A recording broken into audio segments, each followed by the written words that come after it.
Hey, how is it going, guys? Azanay back out with a video. Recently, I saw a comment in my video mentioning that a boy said, or I don't know whether it's a boy, who cares. One of my subscribers asked me, why couldn't you make a GTX 1080 or a 1070? Because, most of the cards are now going to be underrated because a new card is coming. So I thought, yeah, I should have done that. Instead, I kept a GTX 1080, pardon me, GTX 980. So I thought I would do another PC build introducing the whole new beast, faster than the fastest in the world, the GTX 1080. So the total budget of this was $1,011. So there are two options for this. The options include in the video card slot. So either you can get the video card which I'm mentioning in this PC build, or you can wait till the releasing date of the GTX 1080 and get that. So if you get a GTX 1080, the budget is going to rise up to $1,300.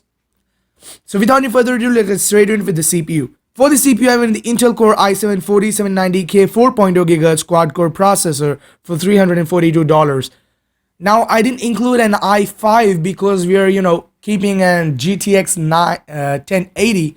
So I thought, well, we could fit in an i7 because in i5 and GTX 1080, I didn't think that was a good combo. But the i5 6600K could do a really good job. But I thought, it's a $1,300 budget. Why can't I just fit in an i7-4790K?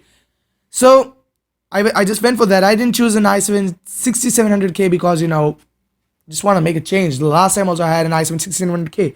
So this is a beast processor, not only in gaming, it's also a beast in video editing, live streaming, rendering, because it has 4 cores with 8 threads. So it's got hyper-threading, making, total 8 cores for the operating system. So you can, utilize for the extra cores while you're gaming and doing live streaming, rendering, and all those stuff.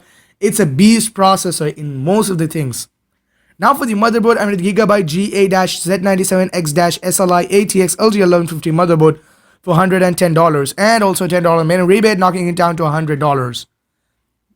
This time I'm with the fancy motherboard, giving a red and black color scheme. I usually don't pay that much attention for the motherboards because, motherboard's job is only pretty much that. Just fit in the CPU, fit in the RAM, fit in the video card, and that's it. You don't need a fancy, awesome motherboard worth of $200 or $150 for gaming. So this time I did went with a $100 motherboard because, I just wanted to think that most of them guys like, fancy motherboard with red and black color scheme and, with SLI support, crossfire support. Talking of that, this motherboard does have 4 RAM slot up to 3000 megas, 32 gigabyte of DDR3 RAM. It's got 4 SATA 6 gigabit per second ports, onboard 3 headers, RAID support, SLI support, crossfire support, everything you need for $100. So this is a pretty much valued motherboard now. Now for the memory, I'm with the G.Skill Ripjaws X series 8GB, 24GB, 6 running at 1600 MHz DDR3 RAM. You don't actually need more than 8GB. They do recommend 16GB of RAM in most of the new generation games. Now, for example, the Star Wars Battlefront, they did recommend 16 gigs of RAM, but I had 8GB and it played flawlessly well without any stutterings and getting really good frames per second. I completely maxed out at 4K and no problem because of the RAM, they recommended 16 gigs. So it was not actually necessary. And still you have 4 RAM slots, so you can, upgrade in the future, and that's all PC gaming about. That PC platform, the best gaming platform, because you have all the options for upgrading in future. Now for the storage one is Seagate Barracuda 2TB 3.5 inch 7200 RPM internal hard drive for $72 to $100. Now for the graphics card, there are 2 options. So the first one is the MSI Radeon R9 390 8GB beast video card for $346. Now you can buy this with this part, or you can wait till the release date of the GTX 1080 and get that. So if you have a GTX 1080, it's like $225 extra because the normal edition GTX 1080 is for $599. So either you can get that or you can get this, or you can also go for the GTX 970. But I'm more of a R9 390 guy just because of its huge 8GB video memory. Now for the power supply, under the EVGA SuperNOVA NEX 650 watt 80 plus bronze certified. Well, now most of the things you have a beast PC. Why don't you go with an 800 watt power supply? The motherboard's got an SLI support. What if someone goes with the SLI support? As always, I don't like SLI. Keep an SLI support motherboard, and you want to go for an SLI configuration, just sell the video card and buy a most, Let's say you have a 970, you want a 970 another SLI, sell your 970, buy a 980 Ti or another Titan, or if you got the extra money, just buy that. Why you go for an SLI?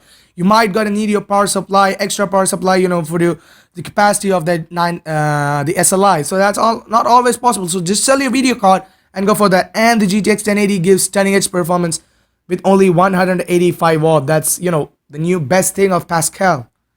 So I went with the 650 watt 80 plus bronze certified power supply. Now for the case, I'm going to the NZXT S340 black ATX mid tower case. Really good looking case, and still I don't want to go for the fancy and all, case, motherboard. I'm not that kind of guy. So anyway, that's pretty much it for this $1,300 beast gaming PC. Yeah, talking about the benchmarks, you can max out every game's 1080p 60 frames per second because you've got a nice 4790K. Clocked at 4.0 gigahertz. If you wanna, overclock it, the Cooler Master Hyper 212 Evo can do a slight overclocking. Maybe say till a 4.4 gigahertz, and you got a R9 390 or the GTX 1080. Maxing out 1080p 60 frames per second or more is guaranteed. So anyway, guys, that's for this. Definitely be sure to subscribe and like the video, and I'll talk to you guys in the next one. Peace out.